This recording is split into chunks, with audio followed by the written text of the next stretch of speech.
According to Anthony Albanese, he seems to have raised all the concerns across the board. He mentioned 5 detained Australians. We often think of the 2, Chang Lei and Yang Hung Jun.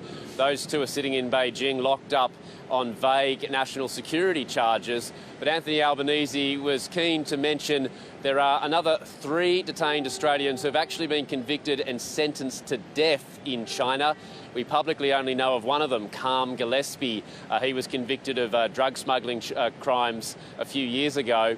So Anthony Albanese said he expressed Australia's opposition to capital punishment. He advocated for those 3 Australians facing the death penalty, plus Yang Hung Jun and Chang Lei. He said most Australians expect that she should be able to return home to her children in Australia. He also said he raised the concerns about the continuing trade sanctions on Australian wine, high tariffs that China impose for apparent political reasons, but also other Australian export sectors that were affected by Beijing's actions and are yet to have their trade into China restored to the levels that it was at previously before the relations turned sour. You know, you've covered China for many, many years. How significant is it now that he has been invited to go to Beijing? Well, not just that he's been invited, but today Anthony Albanese confirming that he will go before the year is out. The date is yet to be set. It's significant because this is the first visit by an Australian Prime Minister to Beijing for 7 years. Mind you, COVID kind of derailed normal diplomatic interactions for about 3 of those years. But also, too, because it signals that the Chinese government feels relations with Australia are back to a near normal level.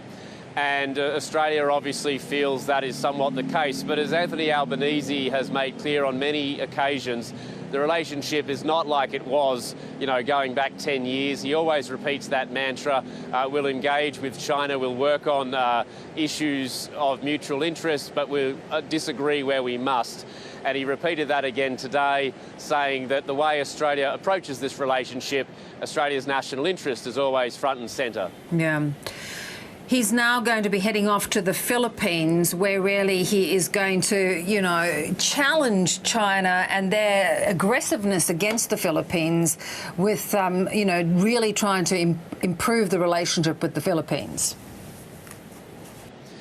Yeah, so Australia is not taking sides on the territorial disputes in the South China Sea.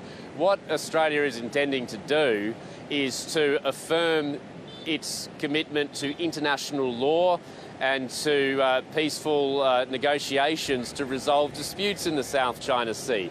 At ASEAN this week in Jakarta, Anthony Albanese reaffirmed Australia's position that the 2015 UNCLOS Law of the Sea ruling, which basically invalidated the basis of China's 9 or 10-dash line claim, that Australia supports that ruling, that Australia believes that international law and international norms should apply.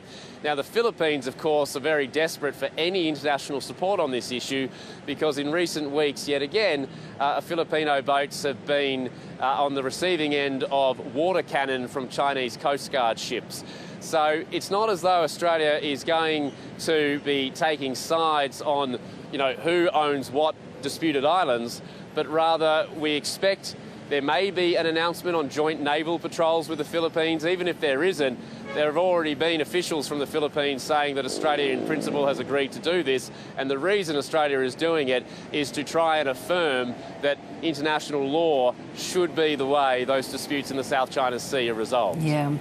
And, you know, talking of the issues with China and many other countries in that region, in the South China Sea, did ASEAN take this as an opportunity to very clearly state their case? Well, ASEAN again mentioned the South China Sea in the chairman's statement at the end of the forum, but the statement doesn't name China. It calls on all sides to try to avoid militarisation, try to avoid actions which escalate tensions in the South China Sea. It also said that some ASEAN members raised concerns about actions like island reclaiming and militarisation. So it's not as though ASEAN really spoke with a particularly united voice. It wasn't like all nations raised these concerns. And this follows what we've seen for many years. There are several countries like Cambodia, Laos, for example, that receive heavy investment from China, and they don't really seem to be in lockstep with the claimant nations like the Philippines or Vietnam, which are at the front line of these territorial disputes. And it's for this reason, Bev, with ASEAN not really able to issue anything particularly strong about the South China Sea, that you see the Philippines government not just trying to do naval patrols with Australia, but in recent months also expanding military base access to the United States.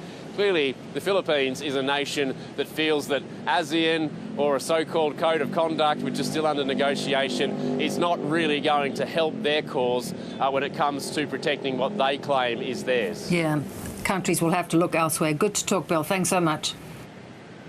Thanks.